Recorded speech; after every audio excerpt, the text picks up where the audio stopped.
살아계신 아버지 하나님 감사를 드립니다. 하나님 은혜 가운데 귀한 직분을 맡도록 인도하여 주시고 또한 그 직분을 감당할 여러 가지 많은 교육들을 받게 하여 주심을 감사합니다. 잘 교육받고 또한 잘 훈련되어져서 하나님께서 보시기에 합당한 일꾼이 될 수 있도록 주님 축복하여 주시고 하나님의 교회를 섬기며 나아갈 때에 그 걸음걸음들마다 아버지 하나님의 놀라운 은혜를 누리며 하나님을 영화롭게 하는 귀한 자들이 될 수 있도록 주님 축복하여 주시옵소서. 오늘은 직분자의 가정생활에 대해서 함께 말씀을 나눕니다. 아버지께서 이 시간 함께하여 주옵시고 하나님의 놀라운 은혜가 우리 가운데 충만히 거할 수 있도록 주님 축복하여 주시옵소서. 모든 영광 주께 올려드리며 살아계신 주 예수 그리스도 이름으로 기도드리옵나이다. 아멘. 오늘은 직분자의 가정생활이라는 주제로 같이 우리가 잠시 말씀을 나눠보도록 하겠습니다. 앞전에 강의하신 분들 목사님의 여러 가지 많은 조언들을 많이 받았는데요. 늦게 시작하고 일찍 끝내는 게 탁월한 겁니다. 그래서 오늘 조금 늦게 시작하고 일찍 끝낼 수 있도록 최대한 노력을 해보도록 하겠습니다. 직분자의 가정생활에 대해서 제가 주제를 맡았는데요. 아마도 제가 가정사역위원회를 맡고 있다 보니까 이 주제가 저에게 좀 주어진 것 같습니다. 근데 사실 지금까지는 한국교회 속에서 직분자와 가정생활에 대해서는 따로 많이 생각을 했었죠. 오히려 더 은혜를 많이 받고 믿음이 더 깊고 교회를 잘 섬기시는 분들은 상대적으로 무엇이 등한시되어야 될까요? 가정이 상대적으로 등한시되어지는 것이 그게 옳은 거라고 생각을 많이 했었습니다. 우리는 몸이 한계가 있잖아요. 그렇죠?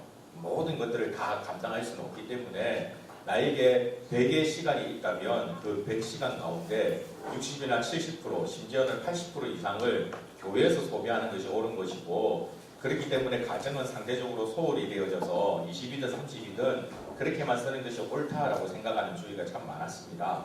그러나 여러분 하나님께서 우리에게 보여주시고 계시는 성경을 가만히 살펴보면 이것은 올바른 신앙생활의 모습이 아니라 직분자로서 본이 되어질 수 있는 그런 모습이 아니라 오히려 우리가 잘못 생각하고 있었다라는 것을 우리가 오늘 말씀을 통해서 같이 나눠봤으면 좋겠습니다. 제가 예전에 마산에서 사역할 때에 어떤 교회 한 목사님께서는 신방을 가시면 독특한 습관이 한 가지 있으셨어요. 이분은 절대 신방 가는 날짜를 미리 얘기를 안 하십니다. 갑자기 가세요. 참 부담스럽죠, 그렇죠? 갑자기 부역자와 전도사님을 동행해서 예고하지도 않은 신방을 갑자기 불쑥 가십니다. 그리고 신방을 가시면 제일 먼저 하시는 일이 그 가정을 위해서 가자마자 그 자리에 앉으셔서 그 가정을 위해서 기도하시고 난 다음에 두 번째 하시는 일은 서랍을 열어봅니다. 냉장고를 열어봅니다. 정말 부담스럽죠. 그리고 그러고 난 다음에 통과가 되면 예배를 드리고 신방을 보시고요. 통과가 되지 않으면 그분을 앉혀놓고 교회에서 어디 봉사하느냐고 물어보시고 당장 이번 주부터 그 봉사를 그만두라라고 말씀을 하세요.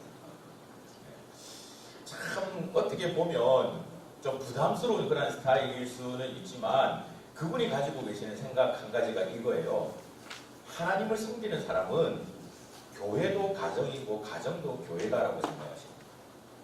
두 가지를 다 온전히 섬길 수 없으면 차라리 한 곳을 교회에 대한 여러 가지 봉사들을 내려놓고 가정에 보다도 충실히 하는 것이 옳다라고 생각하시는 분이십니다. 저는 서마선 교회 마산에 있을 때 서마선 교회를 섬겼는데요. 저희 서마선 교회 권사님 한 분이 남편을 구원받게 하기 위해서 37년 동안 기도를 하셨어요. 37년 동안. 37년 동안 기도를 했음에도 불구하고 남편이 교회 왔을까요? 안 왔을까요? 왔을까요? 안 왔을까요? 37년 동안 이분이 딱 6번 교회에 오셨대요. 6번. 천동원 전도주일에 한 번 오시고 특별히 그 권사님의 어떤 다른 특별한 일들이 있어서 그런 특별한 일이 있을 때만 없이 교회에 한 번 오시고 그리고는 절대 안 오신 거예요. 37년을 기도를 해도 도저히 응답이 없는 거예요. 그래서 이 권사님이 나중에 기도하시다가 자기도 모르게 어떤 기도가 나오냐면 하나님 저 왼수를 정말 어떻게 해야 됩니까? 하나님마저 포기하면 왼수입니까? 라고 기도가 나오더라는 거예요. 근데 이 권사님이 어느 날 마음을 조금 다르게 먹었어요. 그래서 남편에게 교회 가자고도 얘기도 하지도 않고 다른 어떤 권면도 하지도 않고 그날부터 평소보다는 더 물론 평소에도 열심히 나름대로는 하셨지만 평소보다 더 열심히 가정에 충실하신 거예요. 남편이 오면 평소에는 그냥 아침에 지었던 밥, 보온되어 있는 밥을 주는 것이 아니라 갓 지은 밥을 남편에게 대접을 하고 남편의 속옷이나 여러 가지 부분들을 더 깨끗하게 빨아들이고 남편을 더 잘 섬기고 가정에 더 충실하게 했다는 거예요. 근데 그렇게 한 지 3개월 정도 지났을 때 37년 동안 기도해도 응답 안 받던 이분이 3개월 정도 지나고 난 다음에 갑자기 주일날 아침에 옷을 주섬주섬 입더래요. 그래서 여보 왜 그래요? 이랬더니 같이 교회 가자 그래요. 같이 교회 가자. 어쩐 일이냐고. 그러니까 그분이 하신 말씀이, 남편 대신 그분이 하시는 말씀이, 당신을 이렇게 바꾼 교회가 어딘지 궁금하다. 가보고 싶다. 그래서 교회에 오시더라고요. 여러분, 우리는 이 기독교를 믿고 있고 교회 생활을 하고 있지만 사실 우리도 모르게 성경적인 기독교인으로서 교회 생활을 하고 있는 것이 아니라 유교적인 정신에 입각해서 교회 생활, 신앙 생활을 하고 있는 경우가 참 많이 있습니다. 참 많이 있어요. 그래서 사실 우리가 신앙의 연수가 좀 더 깊어지면 깊어질수록 한 가지 조심해야 될 것 가운데 한 가지가 유교적인 성향에서 그 영향력에서 교회 생활을 하는 것이 아니라 하나님께서 우리에게 말씀하고 계시는 성경을 통해서 그 성경에서 과연 우리에게 무엇을 말씀하고 계신지를 우리가 조금 더 세밀하게 살펴보고 그 말씀대로 살아갈 수 있도록 노력하는 것이 참 필요합니다. 그것이 참 중요합니다.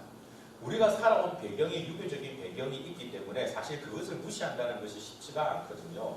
가정에 대한 부분들도 그런 부분들이 참 많이 있습니다. 그래서 유교에서는 보면 어른들을 먼저 우선시하고 중요한 것들을 먼저 우선시해야 된다는 생각들 때문에 그 중요한 것들보다는 덜 중요한 것은 조금 소외되어지는 경향들이 많이 있지 않습니까? 그러다 보니까 교회에서 직분자가 되어지고 교회에서 중요한 일을 하면 할수록 상대적으로 가정이 소홀하게 되어지는 경우가 참 많이 있습니다. 그러나 우리가 성경을 가만히 살펴보면 사실 하나님께서는 교회를 만드시기 전에 먼저 무엇을 만드셨죠? 가정을 만드셨습니다. 참 중요한 부분입니다. 가정이 곧 교회가 되어야 합니다. 가정이 가장 거룩한 곳이 되어야만 합니다. 사실 저도 퇴근하고 나서 가정에 저희 집으로 가게 되면 정말 편한 복장으로 그렇게 있거든요. 한 번씩 5층 사택에 있다 보니까 고등부 애들도 한 번씩 놀러 오기도 하고 이렇게 하면 저도 살짝 민망해질 정도로 편안하게 있습니다. 가정이기 때문에 이렇게 할 수 있는 거죠. 그러나 그 평안함을 넘어서서 정말 그 가정이 하나님 안에서 평안하고 하나님의 말씀이 세워지고 하나님의 방법들이 가득 찬 그런 가정이 되어질 수 있도록 그렇게 가정을 만들어 갈 수 있도록 노력을 해야 된다는 것이 오늘 우리가 나누게 될 강의 안의 가장 중요한 핵심적인 부분입니다.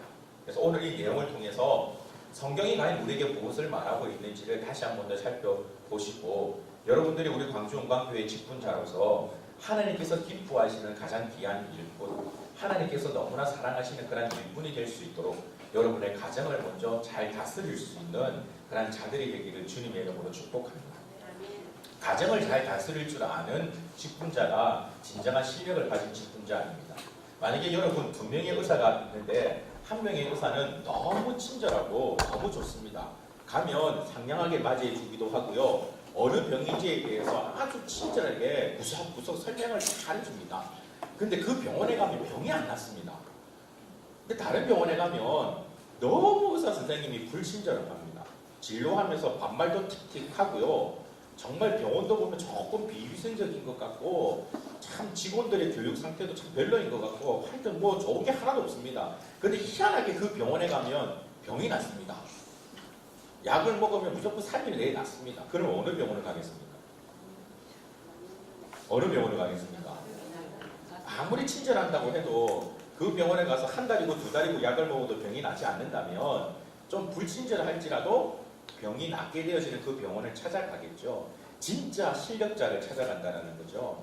직분자로서 하나님께서 세우신 일꾼으로서 진짜 실력자를 우리가 어떻게 찾을 수 있느냐? 가정에서 보면 찾을 수 있습니다. 그래서 성경에도 보면 집사나 장로에 대해서 직분을 맡길 때 그 내용의 단서에 보면 뭐라고 되어 있습니까? 가정을 잘 다스리는 자라고 되어 있죠. 그래서 과연 이 부분들이 어떤 부분인지 우리가 같이 한번 살펴보기를 원합니다. 피플 메이킹이라는 책이 있습니다. 사람 만들기라는 책의 저자 버지니아 사티어는 가정은 사람이 만들어지는 공장이며 부모는 사람을 만드는 자라고 되어 있습니다. 가정이 참으로 중요하다라는 거죠. 가정에서 가장 기본적인 신앙 교육이 이루어지고요. 가정에서 가장 기본적인 인격이 만들어지고요. 사실 가정에서 거의 모든 부분들의 기초가 베이스가 되어지는 부분들이 가정에서 다 만들어진다라는 것이죠. 우리는 예수 그리스도를 믿는 자들입니다. 그리스도인이죠. 그리스도인이라면 특별히 가정에 대해서도 성경이 과연 어떤 것을 얘기하고 있는지, 성경에서 말하고 있는 가정은 무엇인지를 살펴볼 필요가 있을 것입니다. 성경적 가정에 대해서 우리 한번 살펴보겠는데요. 성경적 가정은 어떤 분이 주인이 되어야 할까요? 하나님이 주인이 되어야 되겠죠. 하나님이 가정의 주인이시며 하나님 중심 원리에 따라 유지되는 가정을 성경적 가정이다라고 얘기를 합니다. 사실 이것은 기본적으로 여러분 지식적으로는 다 알고 계시는 거죠. 그런데 여러분 정말 하나님이 여러분의 가정의 주인이신가요? 저는 모세신앙이었는데요. 저희 집에는 어릴 때 액자가 걸려 있었습니다. 가운 대신 걸려 있는 액자입니다. 아마 많은 분들이 보셨는지 모르겠는데 한 사진 기자가 몽골을 여행을 하다가 갑자기 뜬금없이 기도를 했어요. 예수님이 살아계시다면 정말 그 모습을 한번 보고 싶습니다 라고 기도했더니 음성이 들렸다 그러죠. 옆편에 있는 언덕을 찍어라. 그래서 그 언덕을 보니까 불탄 언덕이었어요. 근데 그 언덕을 사진을 찍고 나중에 현상을 해보니까 그때는 흑백이라서 검정색 흰색만 있는데 거기 예수님의 얼굴 윤곽이 있었다 그래서 참 히트쳤던 그런 사진. 그래서 그 사진 밑에는 글귀가 있었습니다. 이 가정 주인은 하나님이시다라는 것이 있었죠. 그게 항상 저희 집에 붙어져 있었습니다. 근데 여러분 그런 액자를 붙어 놓는다고 해서 하나님이 그 가정의 주인이 되는 걸까요? 제가 울산에 있을 때 가르쳤던 한 학생이 고등학교 2학년이 되었을 때에 다른 어떤 문제들을 얘기를 하다가 상담을 하게 되어진 적이 있습니다. 상담을 하다가 자연스럽게 학생이다 보니까 진학에 대해서 상담을 하게 되어졌는데요. 너는 어느 대학을 가고 싶느냐라고 했더니 얘가 이야기하는 대학이 제가 생전에 듣도 보도 못했던 대학입니다. 그때는 이름도 지금 기억나지 않아요. 위치만 기억납니다. 여기 전라남도 어디쯤에 있는 대학이었습니다. 광주도 아니었고요. 생소한 도시였습니다. 너 왜 거기를 가려고 하느냐라고 했더니 얘가 한 말이 딱 한 가지입니다. 멀리 가야만 아빠 엄마로부터 독립할 수 있을 것 같아서 그럽니다 라고 하더라고요. 그게 궁금해졌습니다. 왜냐하면 그 부모님은 교회 안수 집사님이셨고요. 어머니는 권사님이셨고요. 그때 정말 교회를 신실하게 섬기셨던 분이거든요. 새벽에 단 한 번도 빠지는 경우가 없었습니다. 심지어 이 안수 집사님이셨던 그분은 그때 우리 교회가 상가교회고 크지 않은 교회이기 때문에 일꾼이 좀 부족했거든요. 교회의 웬만한 일들은 다 도맡아하셨습니다. 저는 이분이 월차가 왜 그래 많은지는 모르겠는데 교회에 무슨 일만 있으면 와서 교회 일을 하시는 거예요. 그래서 집사님 어쩐 일 있어요? 그러면 월차 냈다 그러시더라고요. 근데 월차는 한 달에 한 번인 것이 월차잖아요. 근데 거의 일주일에 한 번 가까이 오셔서 교회에 막 여러 가지 일들을 하시고 정말 교회에 잡다한 일들을 다 하시는, 그래서 그 교회에 계시는 분들이 다 좋아하고 존경하고 참 그런 분이셨는데 그 아들이 그런 얘기를 하니까 참 뜻밖이었습니다. 그래서 계속 얘기를 하는 가운데 얘가 갑자기 너무 충격적인 얘기를 하는 거예요. 어떤 얘기였을까요? 얘가 집에서 멀리 떠나고 싶은 이유가 딱 한 가지였습니다. 그게 무엇이냐고 하니 나는 아빠 엄마가 믿는 하나님을 믿지 않겠다라는 거예요. 지금 이곳에 있으면 아빠 엄마 때문에 교회를 가야 되는데 멀리 떨어져 버리면 내 마음대로 할 수 있으니까 그렇게 하면 나는 교회를 가지 않겠다라는 거예요. 너 왜 그러느냐라고 계속 물어봤습니다. 그랬더니 이 아이가 하는 말이 자기 아빠 엄마는 교회의 모습과 가정의 모습이 너무나도 다르다. 교회에서는 정말 믿음이 좋으신 것처럼 그렇게 행동을 하시는데 가정에서는 그렇지 않으셨던가 봐요. 세상의 모든 고민과 염려를 다 끌어안고 어떤 문제만 생기면 사람들을 의지하고 돈 얘기하시고 이 아이의 표현이 그랬습니다. 그러니까 이 아이가 자기가 가만히 지켜본 결과 우리 아빠는 엄마가 믿는 하나님이라면 믿을 필요가 없다는 거예요. 그게 그 친구가 내린 결론입니다. 만약에 우리 가정이 이렇게 된다면 그건 너무나 심각한 문제가 될 수 있겠죠.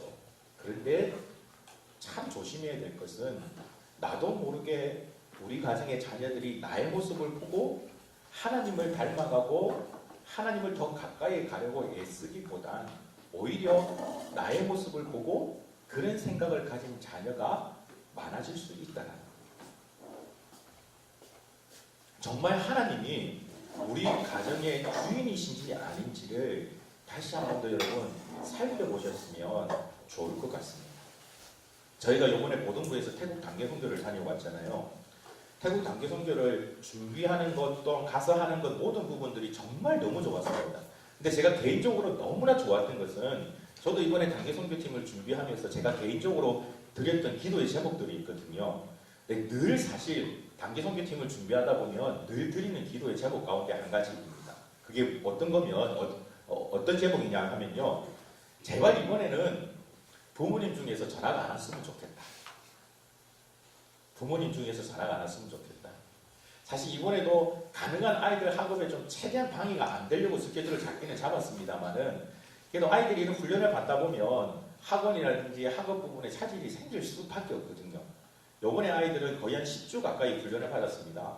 매주 토요일 새벽 5시 반부터 와서 새벽 기도부터 시작해서 점심때까지 계속 훈련을 받았고요. 그게 정규 프로그램이었습니다.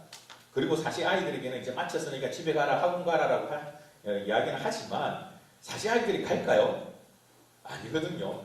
또 자기들끼리 분명히 2차, 3차 시간들을 가지거든요. 그 분명히 학원이나 여러 가지 부분들에 차질이 생길 겁니다.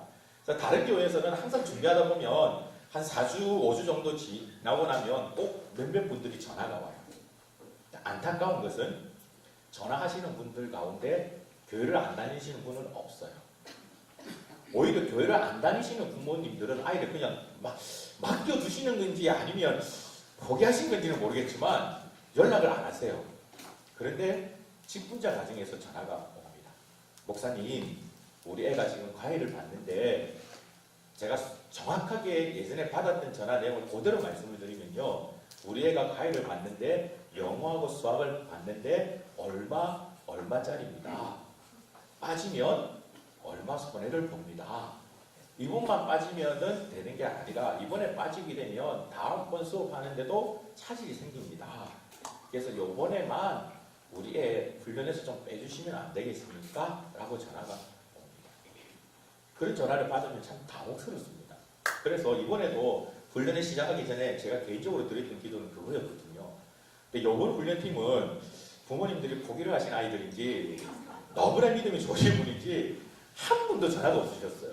근데 개인적으로 너무나 감사했습니다. 여러분, 만약에 10대의 자녀들, 입시를 앞두고 있는 자녀들을 여러분 두고 있다면 한번 곰곰이 생각을 해보십시오. 내가 우리 아이가 교회 가서 생활하는 것 때문에 마음이 불편한 적이 있었는지 없었는지 한번 생각해 보십시오. 만약에 내 아이가 교회에 있는 것 때문에 내 마음이 불편했다면 적어도 그 가정의 주인은 하나님이 아니라 대학입니다. 대학입니다. 그런 경우가 참 많이 있다는 거예요. 성경적인 가정이라는 것은 하나님이 우리 가정의 주인이 되어주시고 하나님이 우리 가정에 하나님이 말씀하시는 그 원리대로 살아갈 수 있도록 노력하는 가정. 그 가정이 성경적인 가정이고 그게 직분자가 추구해야 될 가정의 모습이라는 겁니다. 물론 그렇다고 해서 아이들이 교회에서 계속 그냥 노는 것을 방치하라는 것은 아닙니다. 그러나 여러분, 만약에 여러분들 자녀들 가운데 지금 구원의 확신이 있는지를 한번 점검해 보셨습니까? 저는 지금 저희 첫째 아들 유민이는 얼마 전에 좀 깊은 얘기를 나눠봤는데요. 100%는 아닌 것 같은데 어느 정도는 구원에 대해서 확신을 갖고 있는 것 같아요. 그래서 이제는 점점 기도의 제목이 둘째와 지금 막내로 점점 많아지고 있습니다. 둘째는 지금 막 사춘기에 접어들었거든요. 와, 환장하겠습니다. 하루하루가 참 힘듭니다. 얼마 전에 유민이가 그 사춘기를 통과를 했는데 이제 이훈이 딸내미는 이 모성하고는 또 조금 다르더라고요.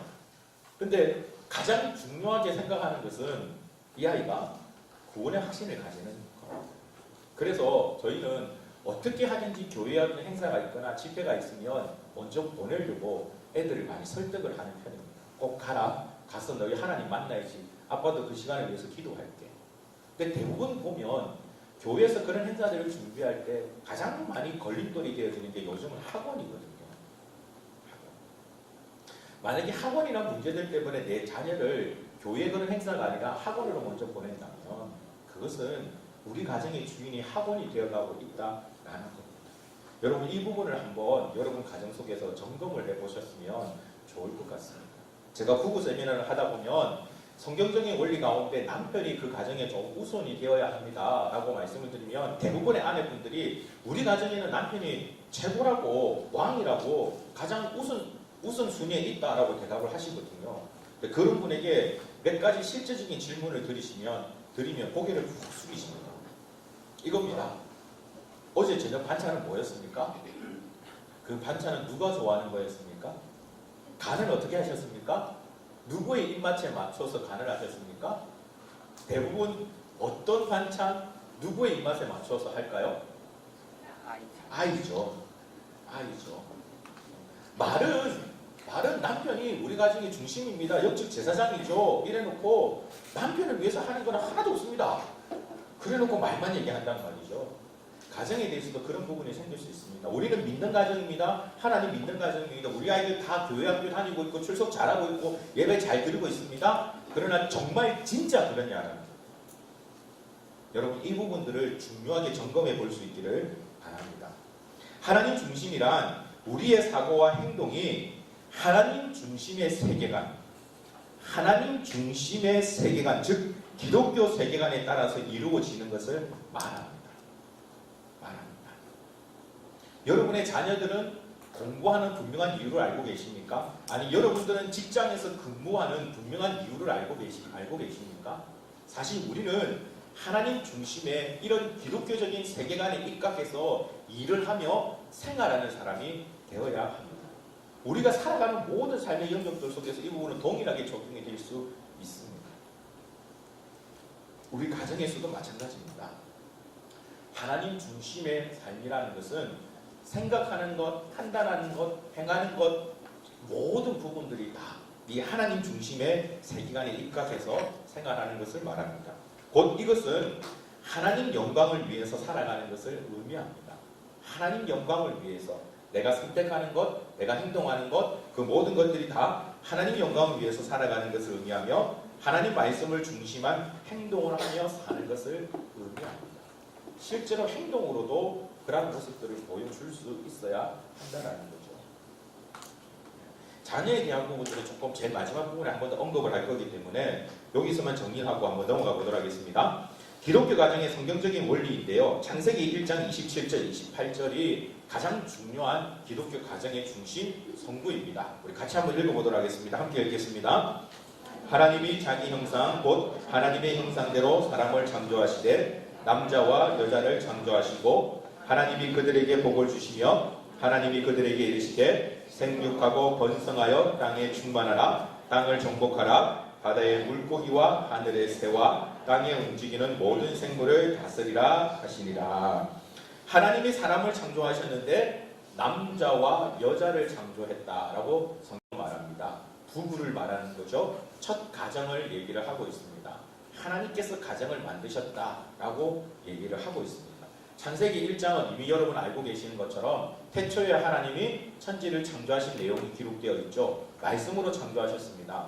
그런데 그 첫 창조 계획 가운데 한 가지가 바로 가정이라는 것을 성경은 우리에게 말씀하고 있는 거예요.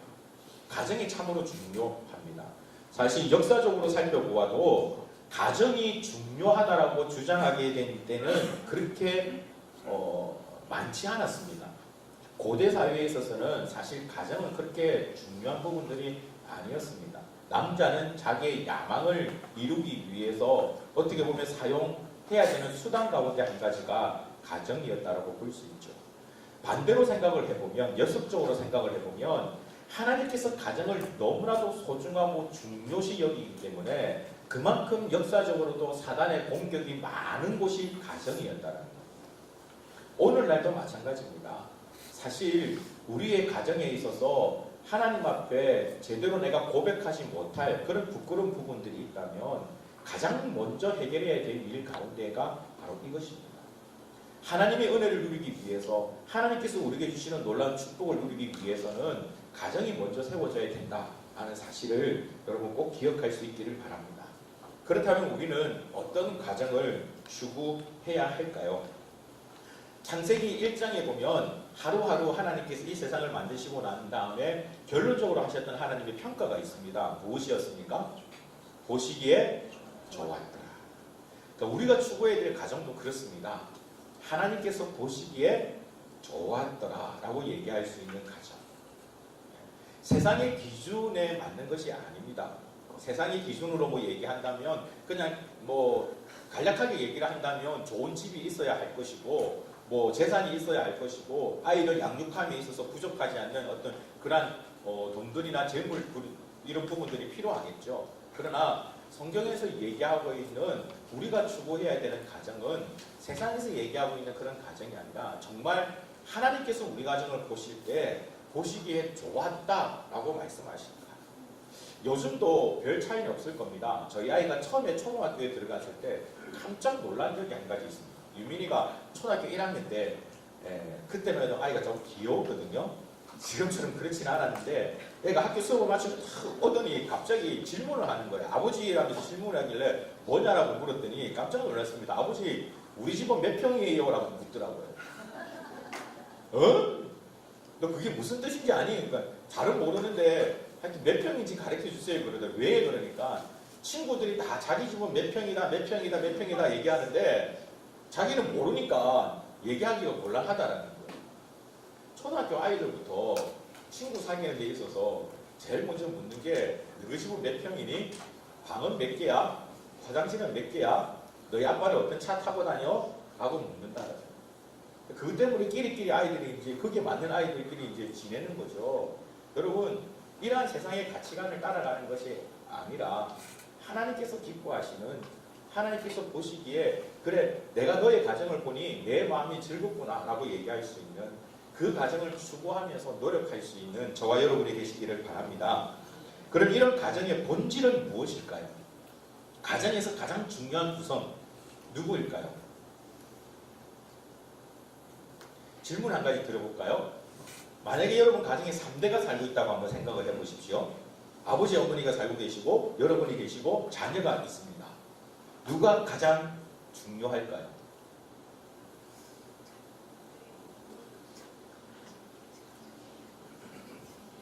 할아버지 그리고 부부 그리고 손자가 살고 있습니다. 누가 손자 그렇죠? 정확한 실제적인 답이시고요. 그 외에 또 누가 중요할까요? 라고 물어보면 이제는 할아버지 할머니죠. 할아버지 할머니가 먼저 떠오르시는 분은 유교에 지금 생각이 가득 차 있는 겁니다. 유교는 어르신들을 공경해야 되니까요. 그러나 성경이 얘기하고 있는 가정의 가장 중요한 핵심은요, 부부입니다. 가정의 가장 중요한 구성원은 부부입니다. 부부가 행복해야 합니다. 부부가 행복해야 그 행복한 부부를 보고 있는 할아버지 할머니도 즐겁고요. 그 행복한 부부를 바라보면서 성장할 자녀들도 복을 받는 겁니다. 그런데 오늘날 많은 세대는 부부를 우선적으로 생각하기보단 가장 먼저 첫 번째는 자녀고요. 그 다음은 부모님이고요. 부부는 뒷전으로 빠져있는 경우가 참 많이 있죠. 하나님은 질서의 하나님이신데 그에 반해 사단은 그 질서를 무너뜨리는 것을 너무나도 좋아합니다. 요즘 가정에는 그런 질서가 무너져 있는 경우가 참 많이 있습니다. 자녀가 우상이 되어 있는 경우가 너무나도 많이 있습니다. 여러분 그것이 아니라 혹시 지금 이 자리에 부부가 앉아 계신다면 옆에 앉아 계시는 그 부부, 내 남편, 내 아내가 가장 중요하고 우리가 먼저 행복해야 된다라는 사실을 꼭 기억할 수 있기를 바랍니다. 그게 성경 어디에 있습니까? 아까 우리가 읽었던 창세기 1장 27절 28절에 나와 있지 않습니까? 하나님께서 남자와 여자를 창조하셨습니다. 그 남자와 여자가 부부가 되어서 한 몸을 이루는 것을 하나님은 기뻐하셨습니다. 그래서 우리 부부가 그 하나님 은혜 가운데 온전한 하나됨을 이루어 나가는 것, 이것이 참 중요하다는 사실을 여러분 기억하시기를 바랍니다. 그렇다면 부부의 성경적인 원리는 무엇일까요? 창세기 2장 18절 말씀 우리 같이 한번 읽어볼까요? 창세기 2장 18절입니다. 함께 읽겠습니다. 하나님이 이르시되 사람이 혼자 사는 것이 좋지 아니하니 내가 그를 위하여 없는 부패를 지으리라 하시니라. 여호와 하나님이 이르시되 사람이 혼자 사는 것이 좋지 아니하니 내가 그를 위하여 돕는 배필을 지으리라 라고 성경이 얘기합니다. 돕는 배필이란 뭘까요? 돕는 배필은 과연 무엇입니까?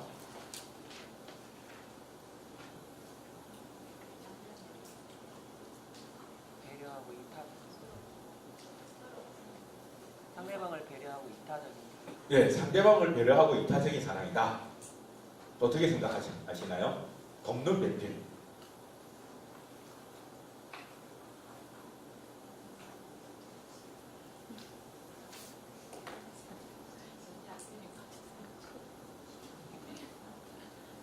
돕는 배필이 무엇을 얘기하는 걸까요? 뭘 도와야 하죠? 돕는다라고 하는데 무엇을 도와야 하죠? 네?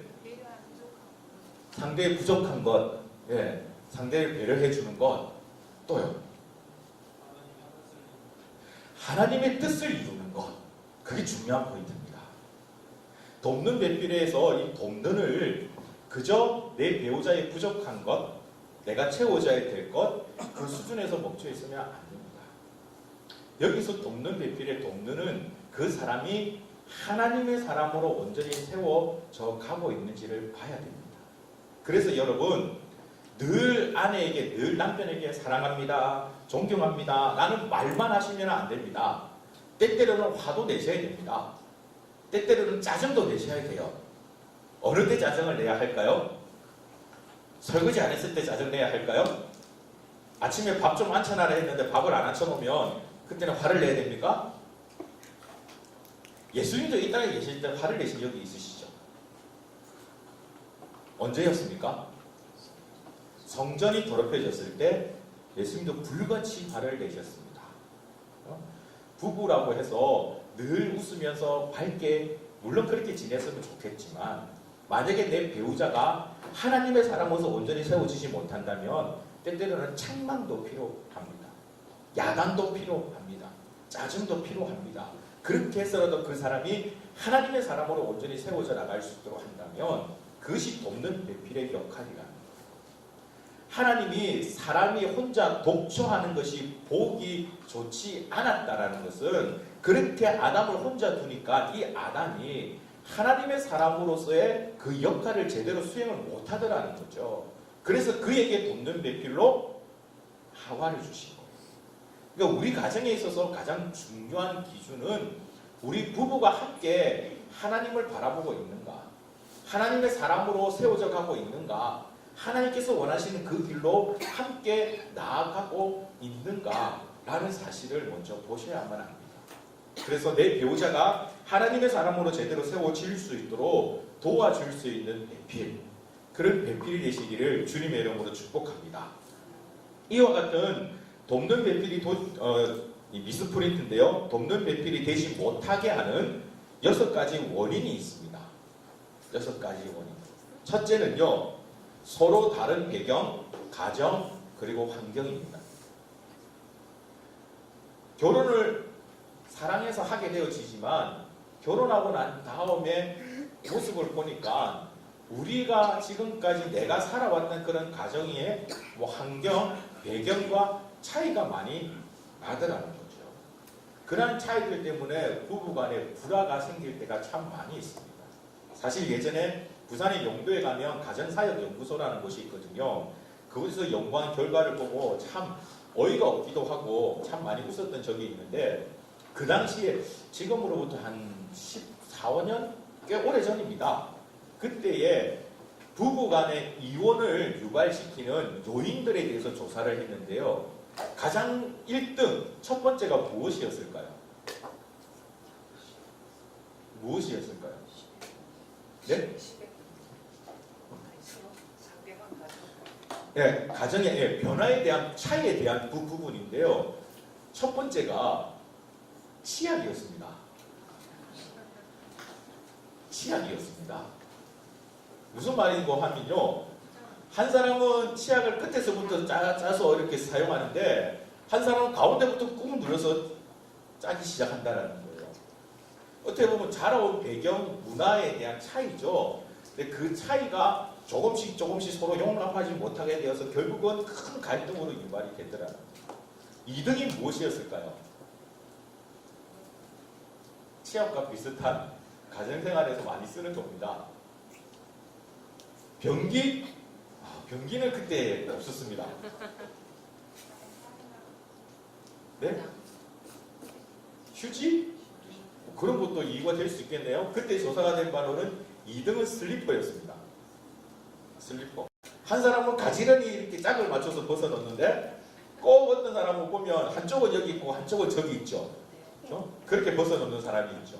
그러니까 가지런히 벗어 넣는 사람에게는 사실 이쪽 저쪽 벗어 넣는 사람은 가지런히 벗어 놓은 게 눈에 보일까요? 안 보일까요? 안 보입니다. 그것도 그냥 뭐 상관없습니다. 그러나 가지런히 벗어 넣는 사람은 이쪽에 하나 벗어 놓고 저쪽에 하나 벗어 놓으면 늘 눈에 보이는 거예요. 그럼 처음에는 어떻게 하죠? 가지고 와서 가지런히 넣죠. 이게 계속 반복이 되다 보면 여보 다음에는 조금 가지런히 벗어났으면 좋겠어요. 여보 그렇게 좀 했으면 좋겠어요. 안 고쳐지거든요. 그럼 그 다음에는 어떻게 됩니까? 야! 이러면서 막 얘기가 되는 거죠. 예, 그렇게 해서 막 싸우기 시작하고 결국 불화로 이어지더라는 거예요. 너무나 사소한 건데 그 사소한 것이 조금씩 틈이 벌어지기 시작해서 결국은 이혼으로 이어지게 되더라는 겁니다. 그러니까 서로 하나됨에 대해서 방해가 되어지는 것이 이처럼 서로 다른 배경, 가정 그리고 환경에 대해서 예를 들 수 있습니다. 두 번째는 그럴듯한 50대 50의 관계입니다. 그럴듯한 50대 50의 관계입니다. 사실 요즘 젊은 세대에는 이런 부분들이 더 많이 나타납니다. 요즘은 옛날처럼 남자가 부엌에 안 들어가는 그런 시대는 아닙니다. 그렇죠? 가면 대부분 가사를 분할해서 많이 합니다. 뭐 아내가 밥을 했으면 남편은 설거지를 하고요. 아내가 빨래를 돌렸으면 뭐 남편은 바깥에 빨래를 뭐 이렇게 넣는 걸 한다든지 이렇게 가사들을 분할을 해서 그렇게 나누어서 하는데 사실 이 그럴듯한 50대 50의 관계가 가정에 불안을 일으킬 때가 참으로 많이 있습니다. 왜냐하면 그 50대 50의 관계에는 어떤 생각이 내재되어 있냐면 내가 이만큼 하니까 당신도 이만큼은 해야 된다라는 생각이 깔려있는 거예요. 내가 당신을 위해서 이렇게 사랑하니까 당신도 나에게 이렇게 사랑해줘야 된다라고 생각하는 거죠. 그래서 그것이 해결되지 못하면 그 문제가 해결되지 못하면 결국 서로 간의 갈등으로 이어지는 경우가 참으로 많이 있습니다. 그러한 그럴듯한 50대 50의 관계. 예전에 이솝 우화에 보면 두루미가 어느 날 여우를 식사에 초대를 합니다. 맛있는 음식을 준비하죠. 어디에 담아줍니까? 주둥이가 긴 병에다 담아줍니다. 여우가 먹습니까? 못 먹습니까? 못 먹죠. 네. 그래서 그 다음에 여우가 복수를 합니다. 두루미를 초대하는데 이번엔 어디에 담아줍니까? 딱딱한 접시에 담아주죠. 서로 상대방에게 식사 대접을 합니다. 초대해서 맛있는 음식을 대접합니다. 그러나 상대방은 오히려 골탕 먹이는 것처럼 그럴듯한 50대 50의 관계가 그런 모습들로 우리 가운데 나타날 때가 참 많이 있습니다. 세 번째는요, 이기심입니다. 사실 우리는 재성을 가지고 있는 사람이기 때문에 자기를 가장 먼저 우선적으로 생각할 때가 참으로 많이 있죠. 그 이기심 때문에 부부간에 불화가 생길 경우가 참으로 많이 있습니다. 네 번째는 인생의 시련에 대처할 줄 모르는 무능함입니다. 부부로서 살아가다 보면 여러 가지 많은 문제들이 발생합니다. 인생의 시련이 발생하는 것이죠. 사실 우리가 성경적으로 본다면 그러한 인생의 시련들은 나를 연단시켜서 더욱더 든든한 하나님의 사람으로 세워가기 위한 하나님의 특별한 은혜입니다. 그런데 그 은혜를 우리는 잘 사용할 줄 모릅니다. 거기에 대한 지혜가 부족한 거죠. 대처할 수 있는 지혜가 부족한 겁니다. 아마 여러분 제가 볼 때 여기 계시는 모든 분들은 다 아마 이 일을 해보셨을 겁니다. 여러분 자녀가 어릴 때 이제 갓 태어난 지 얼마 되지 않아서 간신히 걸음마 이제 겨우 자리에서 일어설 정도 되었을 때 그때 우리는 걸음마 훈련을 시킵니다. 그렇죠? 처음에 아이들을 세워놓고 한 2발짝, 3발짝 떨어진 곳에서 박수치면서 오라고 얘기를 합니다. 아이가 좋아하는 거 들고 막 하죠. 예, 저희 집은 대부분 과자하면 다 통했습니다. 보여주면 정말 힘을 내서 왔습니다. 그렇게 2발짝, 3발짝 걸어서 아빠 품에 안기면 잘했다라고 칭찬을 해주고 그 다음에는 거기서 멈추는 것이 아니라 이번에는 세워놓고 더 멀리 떨어져서 아이들 걸어오라고 얘기하죠. 아이들 입장에서 보면 이건 엄청난 시련입니다. 근육도 소근육도 제대로 발달되지 않는 그때에 이거는 육체적으로 엄청난 스트레스입니다. 이왕 줄 거 그냥 과자 봉지째 던져주면 좋을 텐데 그거 하나 들고 먹으라고 막 이러면 얼마나 스트레스를 받겠습니까? 그러나 그런 훈련을 통해서 결국 속 근육들이 발달하게 되어지고 걷게 되어지고 뛰게 되는 것처럼 하나님께서 우리에게 주시는 인생의 시련은 그와 같은 겁니다. 우리가 영적으로 걸어가기 위해서 하나님을 닮아가기 위해서 주시는 건데 이러한 시련에 대해서 우리가 무능하게 대처해서 오히려 가정의 불화로 이어지는 경우가 많다라는 거죠. 다섯 번째는 환상적 사랑입니다. 환상적 사랑입니다. 참, 저도 여기에 대해서는 너무나 부끄러운데요. 저도 결혼하면 행복할 줄 알았습니다. 정말 여우 같은 마누라와 함께 정말 행복하게 잘 살 거라고 생각을 했습니다. 그러나 결혼한 첫날부터 참 어려웠습니다. 저희 집사람 친구들이 과일 바구니를 큰 걸 준비해서 선물로 줬는데요. 저는 그 과일 바구니가 신혼여행지에 들고 가서 먹어야 되는 건지 몰랐습니다. 결혼을 처음 해봤거든요. 두 번 해봤으면 두 번째 했으면 잘 알았을 텐데 아니 그 무거운 과일 바구니를 어떻게 그 신혼여행지에 들고 갑니까? 그래서 집에 가만히 곱게 모셔다가 두었거든요. 근데 집사람이 신혼여행 가서 그걸 찾는 거예요. 자기 친한 친구들이 선물을 해준 거니까 자기도 자기 친구들 시집 갈 때 그렇게 돈을 모아가지고 선물을 해준 거니까 자기 나름대로는 신혼여행지 가가지고 사랑하는 남편과 함께 알콩달콩 장 하나 먹어보세요 막 이러면서 그러려고 생각했는데 찾으니까 없거든요. 어딨어요? 그러길래 내 집에 잘 모셔다 놨다 그랬더니 그날부터 시련의 연속이었습니다. 그래서 제가 설득을 했죠. 집에 곱게 잘 모셔놨기 때문에 신혼여행 끝나고 나서 그렇게 자 하나 까주고 나눠 그래 하자. 잘 있을 거다. 제 동생을 생각 못 했습니다. 갔다 오니까 빈 바구니만 있는 거예요. 그래서 또 그날부터 또 이 과일 바구니가 비었다 해서 정말 이 영화나 이런 데 보면 얼마나 이쁘게 사랑을 잘합니까? 참 그렇게 생각을 했었거든요. 그런데 그게 아니었다는 거죠. 사실 현실과 그런 환상과는 다른데 어릴 때부터 가지고 있었던 그런 환상적인 사랑에 매여 있다 보면 배우자에 대해서 실망하게 되어지는 경우가 많이 있습니다. 여섯 번째는요. 이게 가장 중요한데요. 예수 그리스도와의 필수적 관계의 결핍에서 나타납니다. 예수 그리스도와의 필수적인 관계의 결핍에서 나타납니다. 세상 사람들은 도저히 이해할 수 없는 걸 거예요. 그러나 적어도 믿음을 가진 분이라면 이걸 정확하게 알 수 있을 겁니다. 여러분이 하나님 앞에서 불안하거나 해결하지 못한 죄가 있을 때 배우자를 향하여 환하게 웃을 수 있으시던가요? 그렇지 않죠. 내가 하나님 앞에 내 마음이 불안하고 예배가 잘 되지 않고 기도가 잘 되지 않으면 누구한테 화를 내죠? 배우자한테 화를 내죠. 네. 바로 이 예수 그리스도와의 필수적 관계의 결핍에서 나타나는 현상입니다. 그러다 보니까 그 일로 말미암아 부부 관계에 어려움을 겪게 되어지는 경우가 많이 있다는 거죠. 우리가 부부의 하나됨에 대해서 성경이 말하고 있는 남자와 여자가 만나서 부모를 떠나 한 몸이 될지라 할 때 그때의 하나됨의 히브리어 원어를 살펴보면 초강력 접착제를 의미합니다. 하나됨이. 그 초강력 접착제가 무엇으로 이루어지느냐? 예수 그리스도로 이루어진다는 거예요. 그래서 내가 온전히 주님으로부터 바른 은혜를 받았다면, 내가 하나님으로부터 온전한 은혜를 받았다면 그 은혜로 말미암아 가정이 회복될 수밖에 없습니다.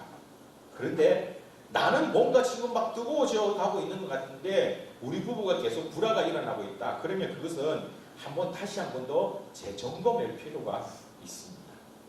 예수 그리스도 안에서 내가 온전한 관계를 유지하고 있다면 그 온전한 관계는 우리 부부의 삶 속에서도 나타날 수밖에 없다는 거예요.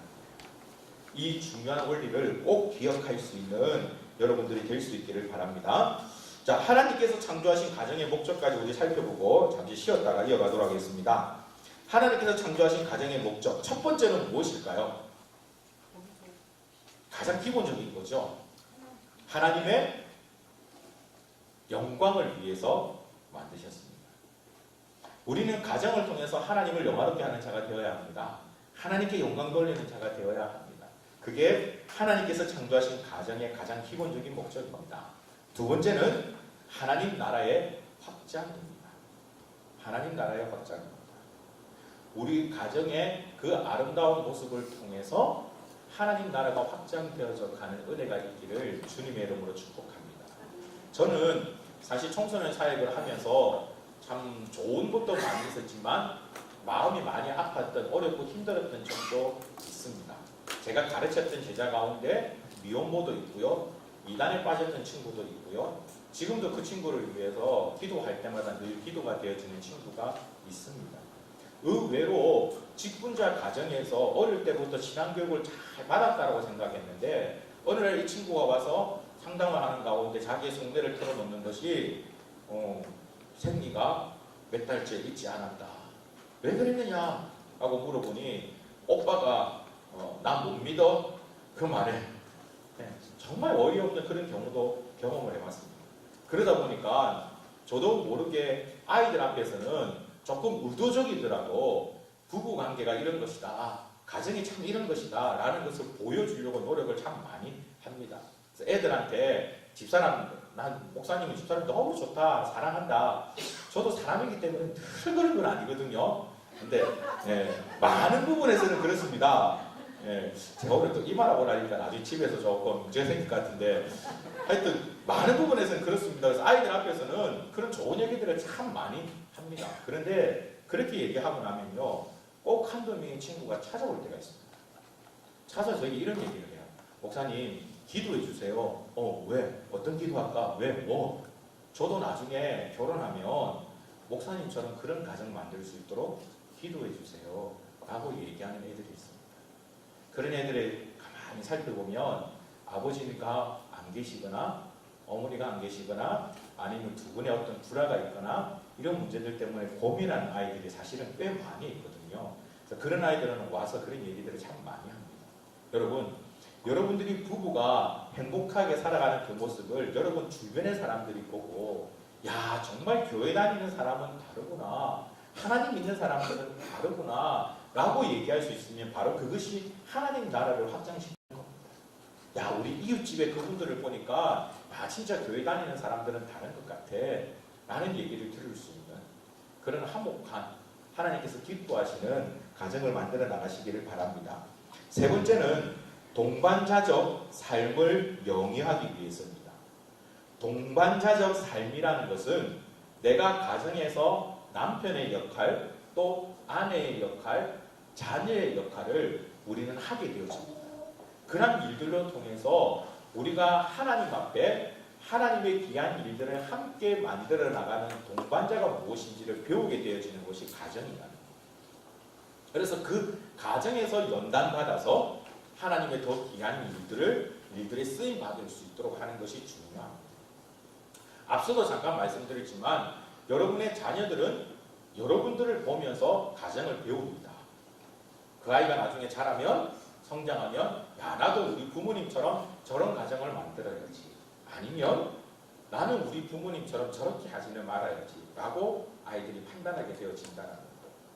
그 속에서 온전한 동반자적인 역할들을 제대로 배우게 되어지면 여러분의 자녀들은 나도 나중에 결혼하면 우리 아빠처럼 우리 엄마처럼 나도 저런 가정을 만들어서 하나님을 기쁘시게 하는 하나님을 영화롭게 하는 그런 자가 되어야겠다라고 생각하게 되어진다는 것이죠. 이게 하나님께서 가정을 만드신 목적이기도 합니다. 네 번째는 성적 욕구를 정당하게 표출하는 통로의 역할이기도 합니다. 가정은 하나님께서 만드신 하나님께서 창조하신 성에 대해서 가장 아름답고 가장 행복하게 즐길 수 있는 통로입니다. 하나님께서 우리가 허락하신 유일한 통로죠. 그래서 이 부분들은 우리가 정말 명심할 필요가 있습니다. 우리가 하나님께서 만드신 그 법 아래에서 성을 즐길 때는 이거는 서로서로에게 가장 행복한, 가장 유익한 시간이 되어질 수 있습니다. 그러나 그 율법의 울타리를 벗어나는 순간 이것은 우리의 영혼을 상하게 하는 가장 치명적인 무기가 되어질 수 있는 것이죠. 사실 저는 목사이기 때문에 교회에서 살아가기 때문에 잘은 모릅니다. 그러나 지금도 제가 가르치고 있는 아이들과 여러 가지 깊은 얘기를 나누다가 학교에 대한 얘기를 들어볼 때 저도 깜짝깜짝 놀라며 소름 돋는 얘기들을 종종 듣곤 합니다. 그게 사실 여러분들이 살아가는 세대 현실이죠.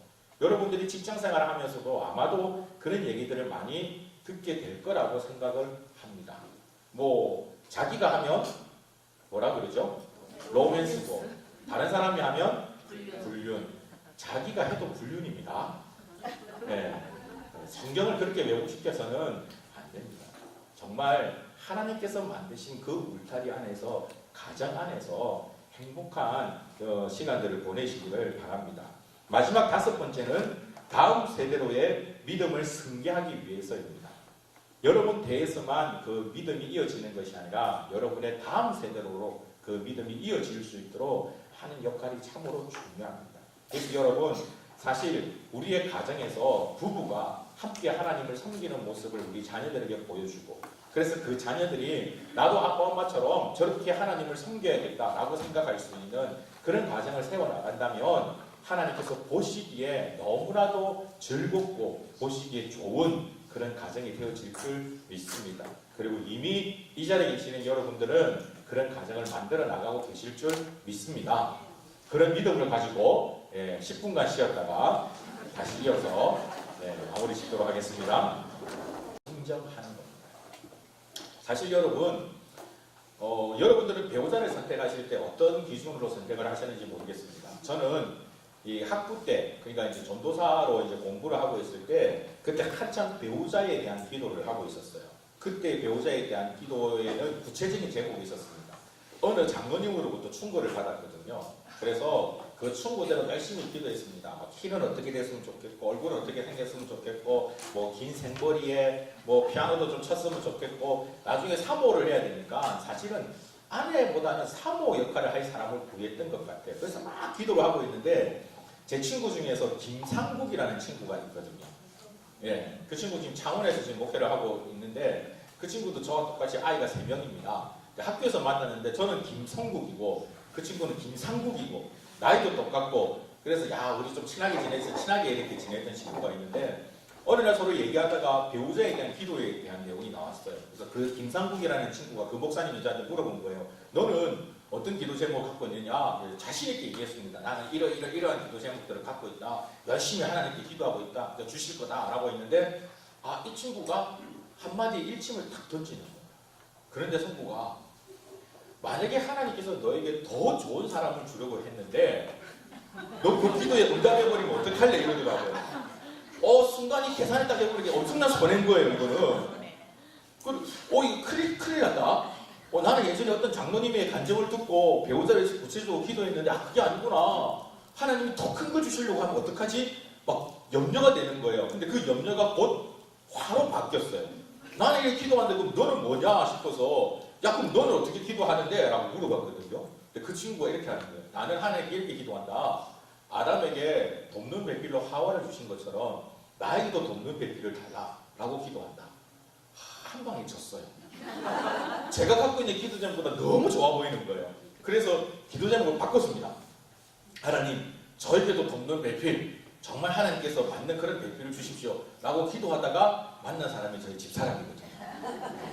결혼하고 난 다음에 살짝 후회를 합니다. 저 전지현 같은 그런 좀 농담입니다. 또 날 전해주시면 큰일 납니다. 중고등부 아이들한테 웃기려고 하는 농담인데 간혹 어떤 애들이 진지하게 저희 집사람에게 전해주는 애들이 있어서 그날 집에 들어가면 분위기가 좀 싸하거든요. 농담은 농담으로 끝이 나야 됩니다. 근데 그런 우리가 생각들을 많이 가지고 있는 거예요. 배우자에게 대한 어떠한 생각들은 곧 그 배우자에 대해서 실적에 기초할 때가 참 많이 있습니다. 하나님 피아노도 좀 쳐야 되고요. 하나님 어떤 것도 좀 해야 되고요. 어떤 능력도 좀 해야 되고요. 적어도 내 아내면 이런 거는 해야 되지 않겠습니까? 그럼 그거를 하는 아내는 내가 사랑할 텐데 그렇지 않으면 사랑하지 않겠다라는. 그러나 하나님께서 나에게 아담에게 하와를 주셨듯이 가장 맞는 딱 맞는 배필을 나에게 주셨다라는 믿음의 고백을 하는 것이 참으로 중요합니다. 그 믿음의 고백을 가지세요. 그래서 정말 지금 내 배우자가 내 속을 썩이고 정말 이런 원수도 없어. 진짜 막 철천지 원수야 라는 생각이 든다 하실지라도 우리가 믿음으로 고백해야 될 것은 하나님은 실수하지 않으시잖아요. 하나님은 실수하지 않으시잖아요. 그래서 그 하나님께서 나에게 가장 맞는 배필을 주셨다라는 믿음의 고백부터 먼저 시작을 해야 돼요. 부부간에 있어서 이 관계가 참으로 중요합니다. 실적에만 포커스를 맞추다 보면 내 배우자는 한없이 모자라고 한없이 부족하고 정말 나쁜 사람입니다. 그러나 그 실적이 아니라 믿음으로 내 배우자를 바라보게 되어지면 어떤 부분에서는 용납할 수 있는 부분도 생기고요. 용서할 수 있는 부분도 생기고요. 아, 하나님께서 이렇기 때문에 나에게 이런 사람을 주셨구나 라는 것을 깨닫게 되어질 때가 더 많이 있습니다. 이것은 서로가 바라봐야 될 모습들이에요. 그래서 실적에서 기초한 관계가 아니라 믿음으로 기초한 관계로 옮겨갈 수 있는 여러분들이 될 수 있기를 간절히 소망합니다. 근데 이게 말은 쉽지만 실제로는 어렵거든요. 그래서 그렇게 옮겨갈 수 있도록 도와주는 탁월한 프로그램이 가정사역위원회에서 하는 둘이 하나 되어입니다. 네. 갑자기 광고로 넘어가는. 네. 나중에 여러분 교회 광고가 나오면 꼭 여러분 주의 깊게 보시고 한번 부부와 함께 그 부분들을 살펴보시면 참 좋을 것 같아요. 저도 사실 가정에 대해서 예전부터 학부 때부터 관심이 많아서 여러 가지 많은 프로그램들이나 세미나 부분들을 많이 접하고 공부를 했었는데 지금 우리가 하고 있는 둘이 하나 되어처럼 정말 철저하게 성경을 근거로 해서 부부에 대해서 얘기해주는 교재가 없습니다. 하셨던 분들이 다 이구동성 하시는 말씀이 그거거든요. 여러분 꼭 한번 경험해 보셨으면 좋겠습니다. 이것은 가정 불화가 너무나 심각해서 어떤 정신적인 상담이 필요하신 분들은 오시면 안 됩니다. 왜냐하면 제가 그걸 해드릴 수가 없습니다. 그런 분들은 전문의를 찾으셔야 됩니다. 그러나 성경에서 말하는 부부가 어떤 모습인지, 성경에서 말하고 있는 부부간의 사랑이 과연 어떠한 것인지, 남편의 자리가 무엇인지, 아내의 자리가 무엇인지, 내가 예전에 어른들로부터 들어왔던 얘기가 아니라 이웃집 아주머니부터 들은 얘기가 아니라 성경이 과연 무엇이라고 얘기하고 있는지 궁금하신 분들은 오십시오. 그러면 성경에서 말하고 있는 그 부분들을 하나하나씩 우리가 살펴보게 되어질 겁니다. 그래서 그런 시간들을 좀 가져주시면 좋을 것 같습니다. 왜냐하면 오늘은 일찍 마쳐야 되니까요. 그렇죠? 그래서 광고를 드렸습니다. 참 지혜롭죠? 혼자 다 하고 있습니다. 조금만 더 구체적으로 한 번 더 살펴보면요. 이렇게 실적에 기초한 관계에서 믿음에 기초한 관계로 변화하기 위해서는 첫째는 성경의 사역을 의지해야만 합니다. 요한복음 14장 26절 말씀 같이 한번 읽어볼까요? 시작! 보혜사 곧 아버지께서 내 이름으로 보내실 성령 그가 너희에게 모든 것을 가르치시고 내가 너희에게 말한 모든 것을 생각나게 하리라. 여러분 부부가 중요한데 그 부부의 문제를 해결하기 위해서는 성령을 의지해야 한다. 성령의 도우심이 필요합니다. 성령께서 주시는 지혜가 필요합니다. 성령을 사모할 수 있어야만 합니다. 성령께서 우리에게 은혜를 베풀어 주실 때 그 성령의 인도함 가운데 부부의 관계가 회복되어질 수 있다라고 성경은 우리에게 말하고 있습니다. 다른 어떤 것을 찾는 것이 아니라 성령 하나님을 위해서 기도하며 나아갈 수 있는 여러분들이 될 수 있기를 바랍니다. 제가 아는 목사님 한 분은 그래서 목사의 가정도 사람이 살아가는 가정이기 때문에 늘 좋은 것만은 아니거든요. 싸울 수도 있거든요.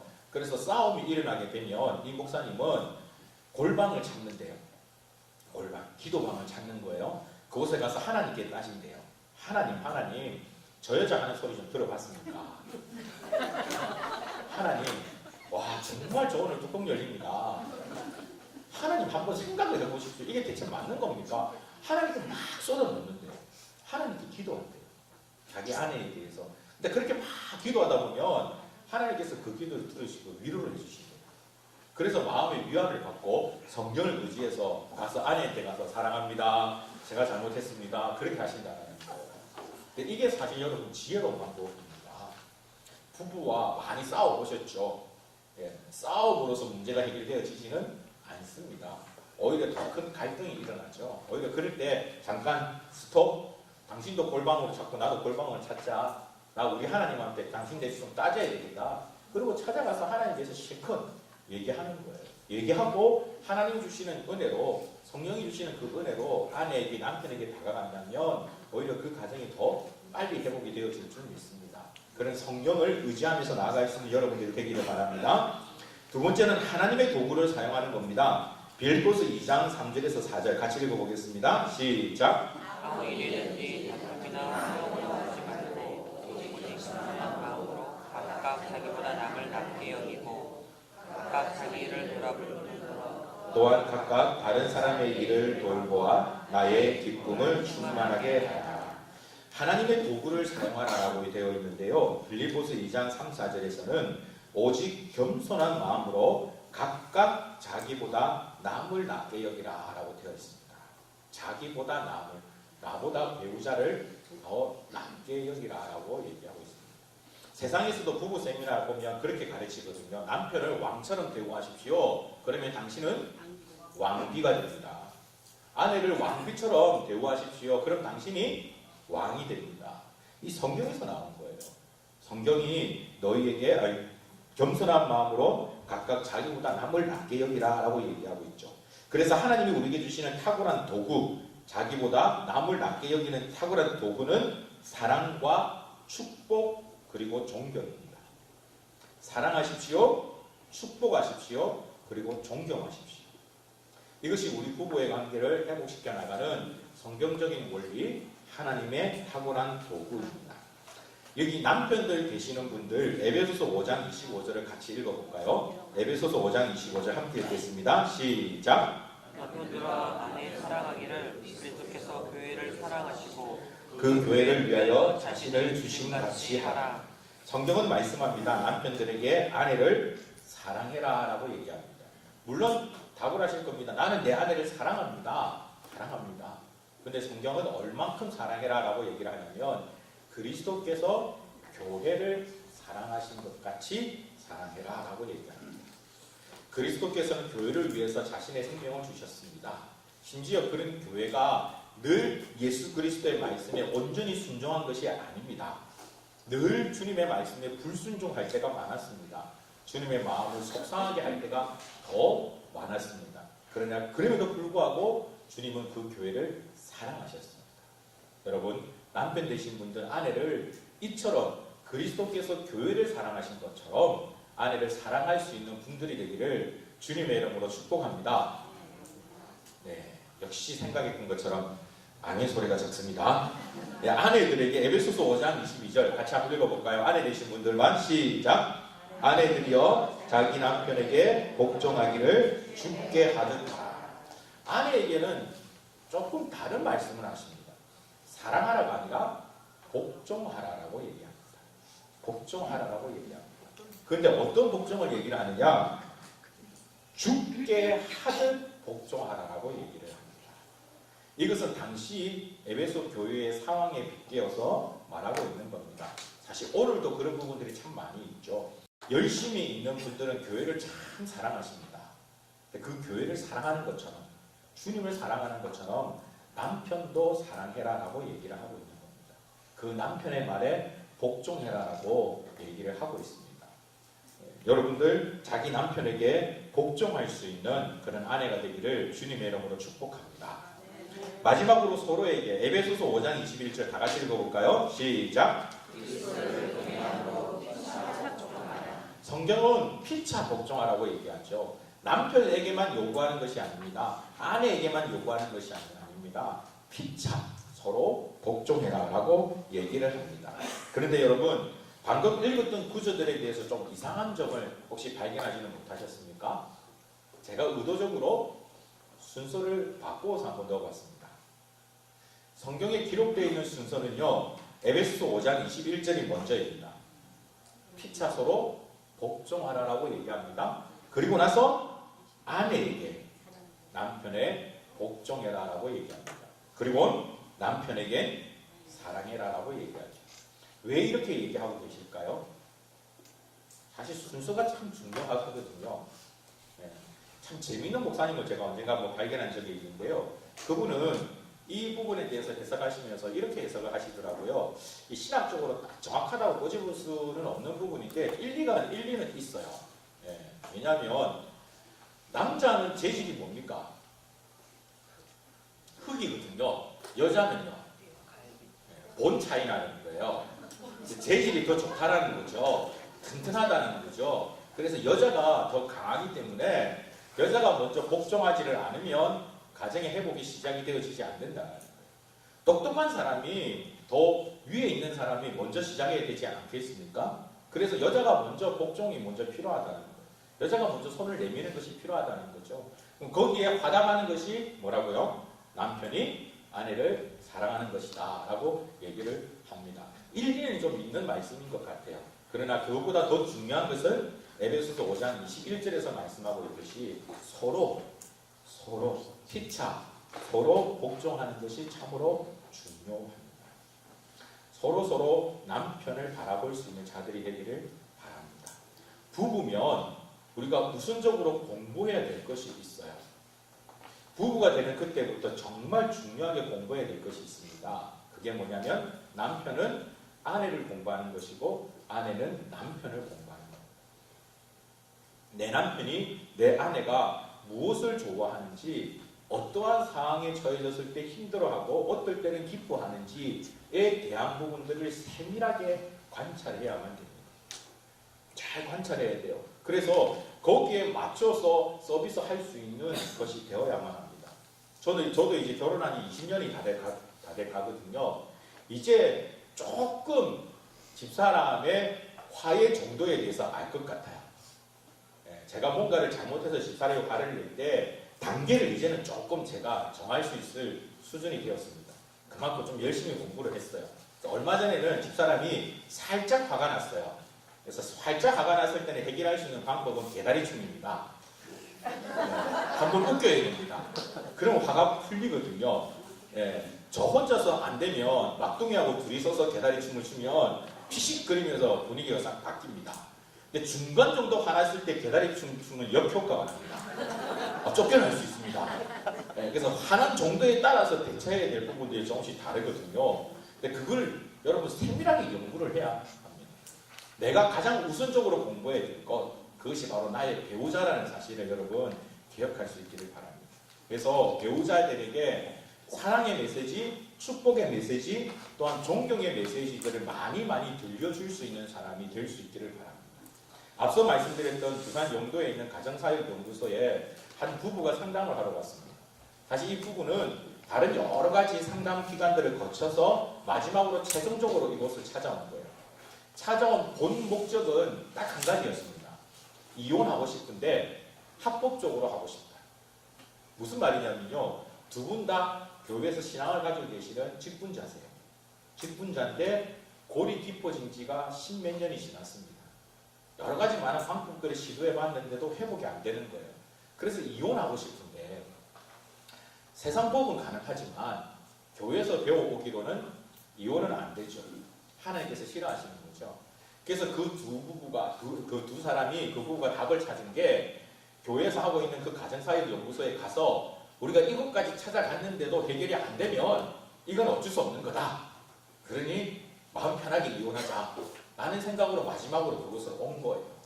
여러 많은 이제 상담자들이 붙어서 기도도 하고 상담도 했었는데 사실 골이 너무 깊어서 쉽게 해결이 될 것이 아니었습니다. 그 중에 너른한 분이 한 분이 계셨어요. 그분이 숙제를 내셨습니다. 이분들이 무엇 때문에 왔는지를 잘 알고 캐치를 하고 숙제를 내셨어요. 지금부터 한 달 동안만 이 숙제를 해보시고 안 되면 이혼하십시오. 제가 편안하게 이혼할 수 있도록 도와드리겠습니다. 하면서 얘기를 했어요. 그러면서 남편에게는 얘기한 것이 아니라 아내에게 오늘부터 하루에 10번씩 사랑합니다 라고 얘기하세요. 그게 숙제입니다. 하루에 10번씩 사랑합니다. 남편에게는 얘기도 안 했어요. 아내에게만 얘기를 합니다. 그리고는 갔습니다. 이분이 숙제를 해야만 편안하게 뭘 할까요? 이혼을 하거든요. 그래서 숙제는 해야 되겠다. 왜냐 이혼을 해야 되니까. 그래서 고민하다가 그날부터 숙제를 하기로 생각을 했습니다. 이분 표현이 그래요. 처음에 사랑한다라고 얘기를 하는데 온 몸에 마치 벌레가 기어다니는 것처럼 너무나 힘이 들었대요. 언제 얘기할까 고민하다가 언제 얘기했냐면 남편 출근할 때 뒤통수에다 대고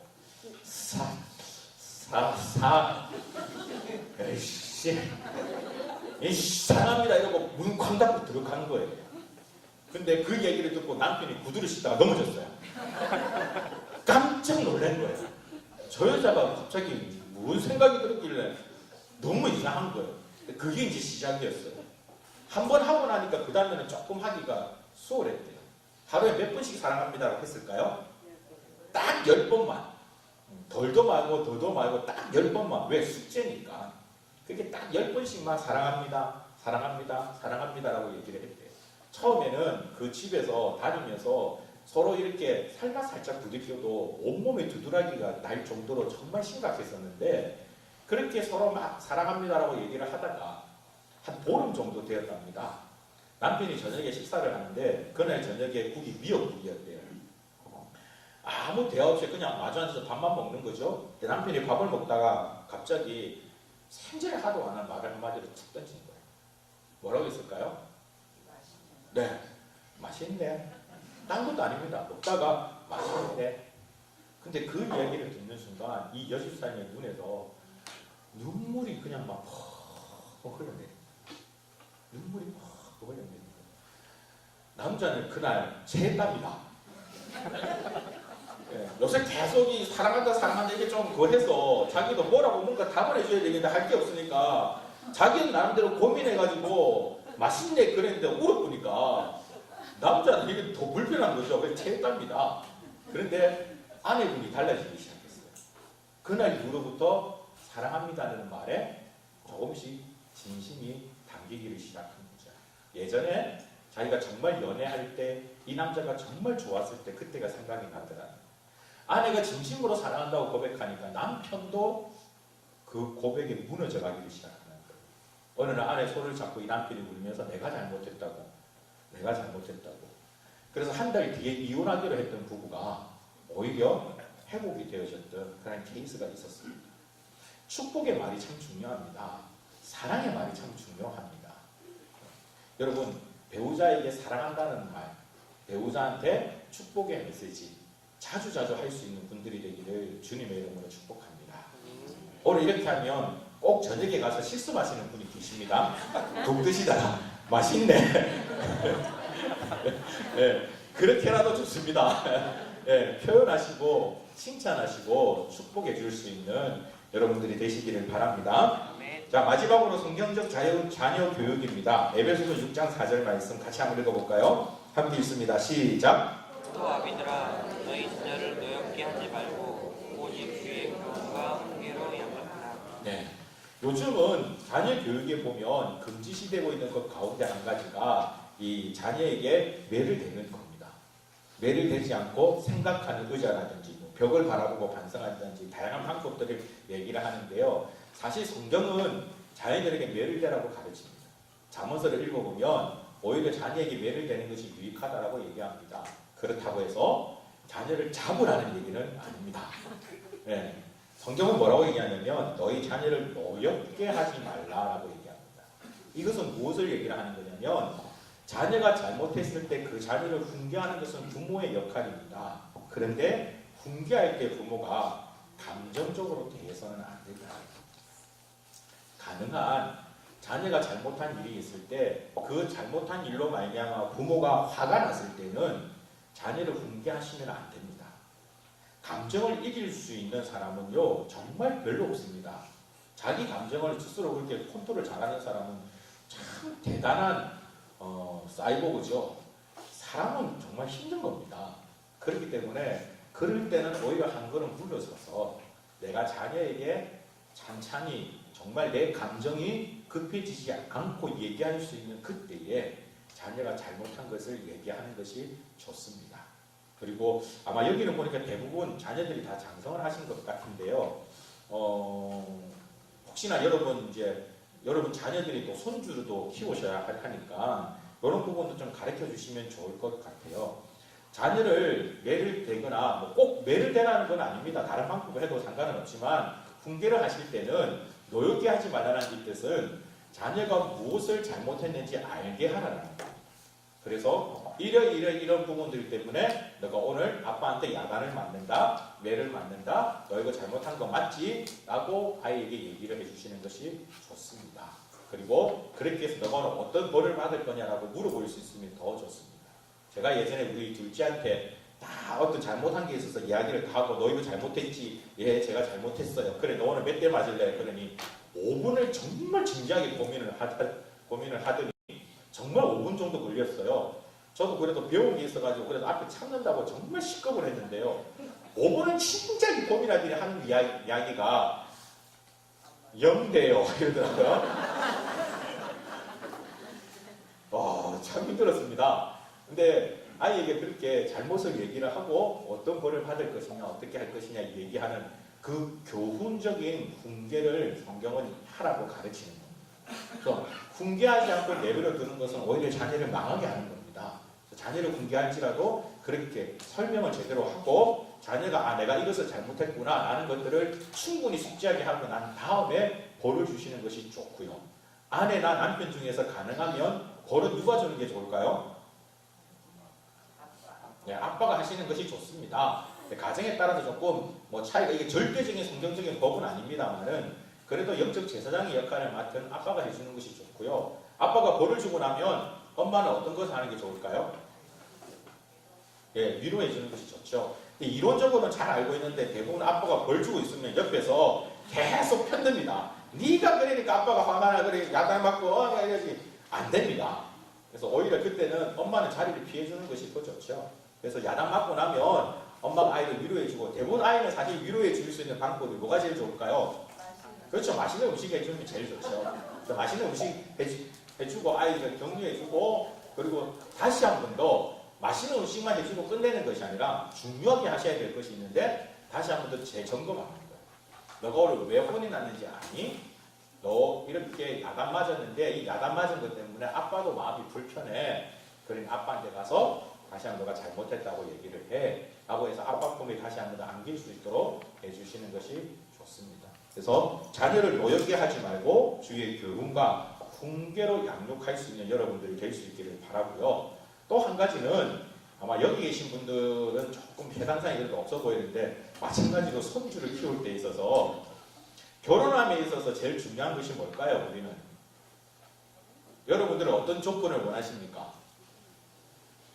예전에 제가 가르쳤던 한 청년이 목사님 저는 정말 믿음만 좋으면 돼요 라고 여청년이 얘기를 하길래 제가 어떤 청년을 소개를 해줬어요. 나 정말 믿음 좋은 청년이다 그랬더니 그 여청년이 와가지고 목사님 저도 그래도 키는 180은 돼야지 이러더라고요. 여러분들은 어떤 조건을 가지고 계십니까? 정말 믿음의 배우자를 만나기를 원하시죠? 그렇다면 어릴 때부터 여러분 세뇌를 시켜야 합니다. 나중에 사랑에 빠지고 나면 부모 얘기든 누구 얘기든 귀에 안 들어옵니다. 그래서 어릴 때부터 교육을 시켜야만 합니다. 저희 집 애들은 조건이 딱 한 가지입니다. 저는 누구하고 결혼해도 상관은 없습니다. 단 믿는 가정이면 됩니다. 어릴 때부터 세뇌 교육을 시켰습니다. 심지어 애들이 잘 때 귀에다가 속삭이고 있습니다. 확실한 세뇌거든요. 그러니까 애들이 다른 것을 얘기 안 해도 믿는 가정 이거 한 가지는 어릴 때부터 지금 가지고 있습니다. 여러분 자녀 교육에 있어서 이런 부분도 사실 참 중요한 교육이거든요. 나중에 결혼할 때가 다가와서 마음 아파하지 마시고 어릴 때부터 그렇게 교육시키시면 좋겠고요. 특별히 자녀를 교육할 때 부모로서 중요한 원칙을 가정에 잡아놓으시는 것이 좋습니다. 어떤 부모님들은 동일한 일이 발생을 했을 때에 엄마의 마음이 즐거우면 괜찮습니다. 엄마의 마음이 조금 힘들면 야단을 칩니다. 그럼 아이는 혼란스러운 거예요. 자녀를 교육할 때 부모가 먼저 중요한 원칙을 한 가지를 세워서 그 원칙에만 맞춰서 아이들을 훈련시키는 것이 참으로 좋습니다. 그래서 원칙이 너무 많아지면 힘들거든요. 간단한 한두 가지 정도 정확한 원리들을 정하셔서 그 원칙대로 자녀들을 교육시켜 나가시면 오히려 더 좋은 일들이 생기지 않을까라는 생각을 합니다. 다시 한 번 더 정리해서 말씀드리자면 하나님께서는 여러분의 가정을 너무나도 중요하게 여기십니다. 그리고 사실 우리가 가장 행복을 누릴 수 있는 공간이 가정이라는 공간이죠. 가장 먼저 부부가 행복해야 합니다.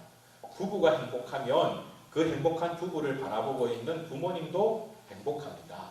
그 부부의 모습을 바라보고 있는 자녀들도 행복합니다. 세상에서도 가정교육에서 이 부분들을 많이 얘기하는데요. 자녀들 앞에서 오히려 사랑의 표현들을 자주 하는 것이 좋다라고 얘기를 합니다. 자녀들 보는 앞에서 사랑한다라고 얘기도 많이 해주시고 스킨십도 할 수 있으면 많이 하시면서 아 내가 이렇게 아빠가 엄마를 이렇게 사랑하는구나 엄마가 아빠를 이렇게 사랑하는구나 라는 부분들을 보여주시는 것이 좋습니다. 한 가지 더 우리가 보여줘야 될 것은 자녀들 앞에 기도하는 모습을 보여주십시오. 부모는 완벽하지 않습니다. 자녀들 앞에 완벽하려고 하실 필요가 없습니다. 어떤 문제, 시련이 다가올 때 그 시련으로 말미암아 고민하고 아파하는 모습 자녀들에게 보여주셔도 괜찮습니다. 그러나 중요한 것은 그 시련 때문에, 그 아픔 때문에 하나님께 기도하는 모습을 보여주셔야만 됩니다.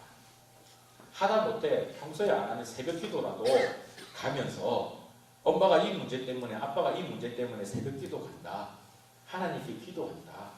어려운 문제들이 있는데 이 문제 때문에 엄마는 기도한다. 아빠는 기도한다. 이 모습을 자녀에게 보여주신다면 자녀도 마찬가지로 어렵거나 힘든 일이 생길 때 하나님께 기도할 겁니다. 하나님을 찾을 겁니다. 하나님의 은혜를 추구할 겁니다. 그런 자녀로서 키워나갈 수 있는 여러분들이 되시기를 바랍니다. 지난번에 하셨던 옥강천 목사님께 물어보니까 40분에 마쳤다 그러더라고요. 그래서 저는 39분에 마치겠습니다. 기도하겠습니다. 살아계신 아버지 하나님 감사를 드립니다. 오늘도 하나님께서 은혜를 도와여 주셔서 직분자의 가정생활에 대해서 잠시 말씀을 나눌 수 있도록 인도하여 주심을 감사합니다. 하나님께서 허락하신 귀한 일꾼이 이곳에 모여 있습니다. 하오니 아버지께서 복의 복을 도와여 주시고 은혜의 은혜를 도와여 주시고 지혜를 도와여 주셔서 그 귀한 직분 능히 잘 감당할 수 있도록 아버지 하나님 축복하여 주옵소서. 특별히 하나님께서 기뻐하시는 아름다운 가정 만들어 나갈 수 있도록 주님 함께하여 주옵소서. 부부로서 서로 사랑하며 자녀들에게 믿음의 본이 되어지며 하나님께서 보시기에 좋았더라고 말할 수 있는 그런 아름다운 가정이 될 수 있도록 아버지 하나님 축복하여 주시옵소서. 오늘도 우리 가운데 함께하신 하나님께 모든 영광을 올려드리며 살아계신 주 예수 그리스도 이름으로 기도하옵나이다. 아멘. 네, 수고하셨습니다.